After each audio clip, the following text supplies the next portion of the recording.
एक बार फिर से रुक करेंगे बुलेटिन की ओर। इस बुलेटिन में बात होगी बालोद की, जहां सत्य पर सत्य की जीत विजयादशमी को बड़े ही धूमधाम के साथ मनाया गया। आगे बात करेंगे कुशीनगर की, जहां मूर्ति विसर्जन के दौरान एक युवक हुआ लापता। ऐसी तमाम खबरों पर विस्तार से होगी चर्चा। बालोद जिले के अंतर्गत आने वाले गुरूर विकासखंड से लगे ग्राम पंचायत पेंडरवानी, जहां पर विजयादशमी असत्य पर सत्य की जीत को देखते हुए आज यहां पर रामलीला का आयोजन समस्त ग्राम वासियों द्वारा किया गया, जिसमें लंका दहन से लेकर के रावण वध तक की गाथा बताई गई और रावण के जलने के बाद युवाओं में बहुत ही हर्ष देखने को मिला और नाचने गाने लगे। इस कार्यक्रम में मुख्य अतिथि के रूप में विराजमान रहे सत्यवान साहू, सरपंच ग्राम पंचायत पेंडरवानी, जगत राम साहू, ग्राम विकास समिति अध्यक्ष गिरधारी देवांगन, भूतपूर्व सरपंच ग्राम पंचायत पेंडरवानी कृष्ण देवांगन, 5 ग्राम पंचायत पेंडरवानी एवं समस्त ग्रामवासी एकत्र होकर बड़े ही हर्षोल्लास के साथ विजयदशमी दशहरा को मनाया। बालोद से सी न्यूज संवाददाता रमेश कुमार चेलक की रिपोर्ट। नगर पंचायत कप्तानगंज अंतर्गत गंडक नदी में मूर्ति विसर्जन के समय लगभग शाम 5 बजे आर्य समाज अग्ररी रोड निवासी आशीष अग्ररी पुत्र राजेश्वर अग्ररी उम्र लगभग 19 वर्षीय गंडक नदी में मूर्ति विसर्जन के दौरान गहरे पानी में चले जाने से डूबकर लापता हो गया। स्थानीय मछुआरों द्वारा रात में काफी खोजबीन की गई, जो सुबह 12 बजे तक उसका कुछ भी पता नहीं चला। कुशीनगर से सी न्यूज संवाददाता मनोज कुमार गुप्ता की रिपोर्ट। रायबरेली में खेतों के किनारे लगे बुलेट युक्त तारों में करंट दौड़ने की चपेट में आने से 2 गायों की मौत हो गई। खेत मालिक ने गायों को साइकिल रिक्शा में लादकर जंगल में फेंका। साइकिल रिक्शा में गायों को ले जाते हुए वीडियो मोबाइल कैमरे में कैद हो गया। पीड़ित की खोजबीन पर गाय के बारे में पूछताछ करने पर खेत मालिक गाली गलौज पर उतारू हो गया। पीड़ित ने बताया कि रात्रि दरवाजे पर बांधी 2 गायें एक आवारा सांड आ जाने से बंधन मुक्त होकर भाग गई थी, जिनकी खोजबीन की गई पर नहीं मिली। वहीं पीड़ित ने आरोप लगाया है कि खेत मालिक के द्वारा तारों में करंट लगाने की वजह से मौत हुई है। सूचना पुलिस को दी गई। मौके पर पहुंची पुलिस मामले की जांच पड़ताल कर रही है। बिजली विभाग के भी कर्मचारी मौके पर पहुंच जांच पड़ताल कर रहे हैं।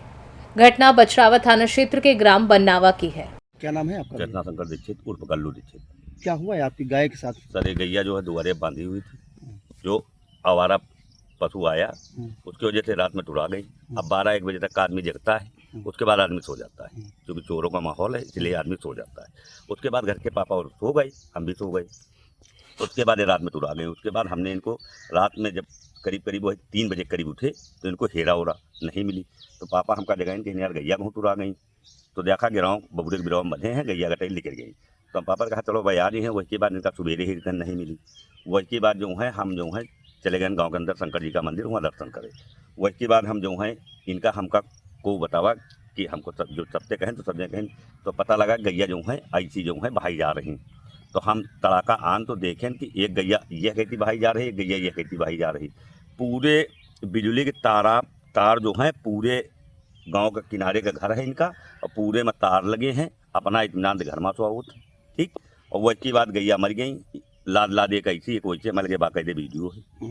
एक हमें लगे बाकायदे वीडियो जो को इज्जतदार लादत है रिक्शा का बाकायदे हमें लगे वीडियो जो नहीं बाहर हैं। वह की बात जो है जब इनते हम कहा तो ई मारपीट गाड़ी पवा दे हम पाते हैं तुम्हारा गाँड फाड़ दे भाई।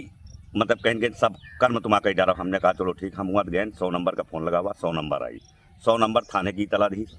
SI साहब आए 2 जने, एक जने वो है भाईजान मोहन्नम, एक जने यादव जी।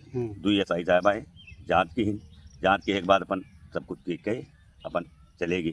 वही कि ये देखो ताला, एक तो सबसे बड़ी दिक्कत अपाए हिंदू धर्म में गौ हत्या करना सबसे बड़ा वो है।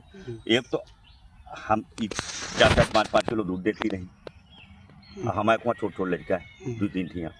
एक लड़का बस 1.5 महीना क्या रहे, एक बिटिया बस 4 साल की रही। एक तो हमारे वहाँ दूध का लागत काम खत्म हो जाए। दूसर से सबसे बड़ी दिक्कत एक है कि चलो हमारे जो गोवा लेकिन गौ हत्या तो न कर तू, गौ हत्या का तुमका कहाँ मिला।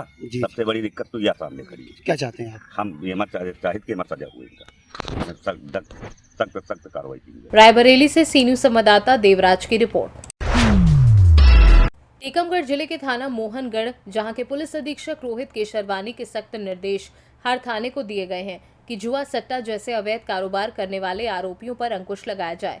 इसी के तारतम्य में मोहनगढ़ थाना प्रभारी ब्रजेंद्र सिंह घोषी की सक्रियता के चलते जैसे ही मुखबिर की सूचना मिली कि ग्राम काटी के आगे दिगौड़ा की तरफ से काले रंग की कार में अवैध सामान है, जिस पर पुलिस स्टाफ ने घेराबंदी कर रोका, जिसमें 2 व्यक्ति थे। और जब पुलिस ने कार की तलाशी ली तो एक 315 बोर का कट्टा और 2 जिंदा कारतूस सहित 30 पेटी अवैध शराब रखी थी। दोनों आरोपियों को थाना मोहनगढ़ लाया गया। मशरूका जब्त कर दोनों आरोपियों के विरुद्ध अपराध क्रमांक 239/2024 की धारा 34(2) आबकारी एक्ट एवं 25(27) आर्म्स एक्ट कायम कर जेल भेजा गया है। मोहनगढ़ से सी न्यूज संवाददाता साकेत यादव की रिपोर्ट। रुद्रपुर में विजयदशमी के पर्व पर उधम सिंह नगर पुलिस सुरक्षा व्यवस्था को लेकर बेहद सक्रिय नजर आई। एसपी सिटी मनोज कात्याल ने सुरक्षा व्यवस्था चाक चौबंद करने के लिए अधीनस्थों पुलिस अधिकारियों और कर्मचारियों को जरूरी दिशा निर्देश दिए। उन्होंने कहा कि विजयदशमी पर्व को लेकर पुलिस प्रशासन ने सुरक्षा व्यवस्था के कड़े इंतजाम किए थे।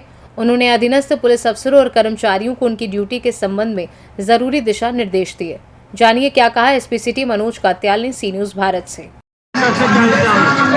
ये बेसिकली दशहरा पर्व के दृष्टिगत यहाँ पे अतिरिक्त ड्यूटियाँ तैनात की गई हैं। अलग से यातायात का प्लान बनाया गया है और उन्हीं ड्यूटियों को ब्रीफ किया गया है। उनको पूरा प्लान समझा के और सतर्कता के साथ ड्यूटी करने के लिए निर्देशित किया गया है और हम लोग उम्मीद करते हैं कि शांतिपूर्वक इसको संपन्न कराएंगे।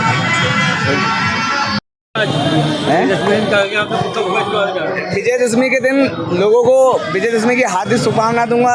लेकिन आज ये हम लोगों ने कलयुग का रावण जलाया है। आज उस रावण से ज़्यादा इस कलयुग के रावण को जलाने की ज़रूरत है, क्योंकि रावण के जो हमने 10 सिर बनाए थे उस पर भ्रष्टाचार, महिला अहिंसा, सांप्रदायिकता, मजदूरों को न्यूनतम वेतन नहीं मिल रहा, बेरोजगारी, ये सारी चीज़ें रावण की 10 की 10 खोपड़ी में 10 समस्याएँ लिखी थी। और जो कि आज भारत की सबसे बड़ी समस्याएँ हैं, यहाँ के भारत के मजदूर के लोगों की सबसे बड़ी समस्या है। जो लोग आज मंच पे खड़े होके आप बड़े बड़े भाषण देंगे कि आज सत्य पर सत्य की विजय, अन्याय के खिलाफ लड़ना चाहिए। आज हम अन्याय के खिलाफ लड़ रहे हैं, गलत के खिलाफ लड़ रहे हैं। आज यही शासन प्रशासन हमारे ऊपर केस करने को तैयार रहता है। यहाँ के नेता हमारे लोगों की समस्या नहीं सुनते और आज ये लोग मंच से बड़ी बड़ी भाषण देंगे, मंच से बड़े बड़े नारे लगाएंगे। साथियों, भारत के नागरिकों, मेरा सभी से यही अनुरोध है कि आज हम 90% मजदूर देश में होने के बाद हम मजदूरों को न्यूनतम बोनस नहीं मिलता, न्यूनतम वेतन नहीं मिलता। साथियों, जो हमारा न्यूनतम वेतन और जो बोनस है वो हम मजदूरों को मिलना चाहिए,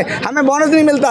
हम परमानेंट लोगों को ठेकेदारी में डालने का काम शेड्यूल के अंदर किया जा रहा है, लेकिन यहाँ के शासन प्रशासन के कोई भी लोग कोई कार्रवाई करने को तैयार नहीं है। आज हमने इस कलयुग की रावण का अंत करा है। साथियों, हमारा संघर्ष जारी रहेगा। हम डॉल्फिन मजदूर संगठन के लोग हैं। यहाँ लुकास के भाई 240 दिन से धरने पे बैठे हैं, हैंकल वाले भाई हमारे धरने पे बैठे हैं, लेकिन किसी का भी कोई समस्या का समाधान नहीं हो पा रहा है। तो ये जो नारे हैं और जो भाषण हैं मंच से बड़े बड़े लगते हैं, लेकिन जमीनी स्तर पर कुछ और हैं। जमीनी स्तर पर सारे शासन प्रशासन के लोग अन्याय के खिलाफ खड़े दिखाई देते हैं, न्याय के साथ कोई खड़ा नहीं होता।